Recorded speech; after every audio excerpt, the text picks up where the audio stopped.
നിലമ്പൂർ ഉപതെരഞ്ഞെടുപ്പിൽ M സ്വരാജിനെ LDF സ്ഥാനാർത്ഥിയായി തീരുമാനിച്ചതോടെ പോരാട്ടം കടുത്തു. സ്ഥാനാർത്ഥിത്വം സംബന്ധിച്ച ആരോപണ പ്രത്യാരോപണങ്ങളിലായിരുന്നു നേതാക്കന്മാരുടെ തുടക്കം. ആരെയും കിട്ടാഞ്ഞിട്ട് നിവൃത്തികേടുകൊണ്ടാണ് സ്വരാജിനെ സ്ഥാനാർത്ഥിയാക്കിയതെന്ന് പ്രതിപക്ഷ നേതാവ് VD സതീശൻ ആരോപിച്ചു. പ്രതിപക്ഷത്തിനു കൂടി സ്വീകാര്യനായ സ്ഥാനാർത്ഥിയാണ് താനെന്നായിരുന്നു എം സ്വരാജിന്റെ മറുപടി. പൊതുസ്വതന്ത്രനെ കാത്തിരുന്നിടത്തേക്കാണ് എം സ്വരാജിനെ CPM UDFന് മുന്നിലേക്ക് ഇറക്കിവിട്ടത്. ഇതോടെ പോരാട്ടം രാഷ്ട്രീയമാണെന്ന് CPM പറഞ്ഞു വെച്ചു.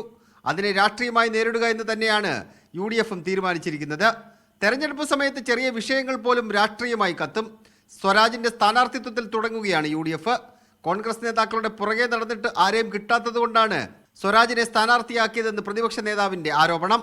ഇന്ന് രാവിലെ 11 മണിവരെ ഏതെങ്കിലും UDFകാരനെ സ്ഥാനാർത്ഥിയാക്കാൻ പറ്റുമോ എന്ന് കഠിനമായി പരിശ്രമിച്ച് പരാജയപ്പെട്ടിട്ടാണെങ്കിലും അവരൊരു പാർട്ടി സ്ഥാനാർത്ഥിയെ എത്തിയതിൽ ഞങ്ങൾക്ക് സന്തോഷമുണ്ട്. സ്വാഭാവികമായും മറുപടി പറയേണ്ട ആരോപണത്തിൽ സ്ഥാനാർത്ഥിയുടെ പ്രതികരണം ഇതായിരുന്നു.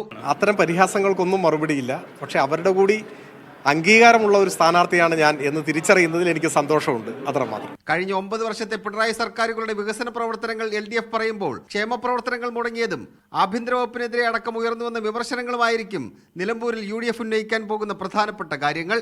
മീഡിയ 1 നിലമ്പൂർ.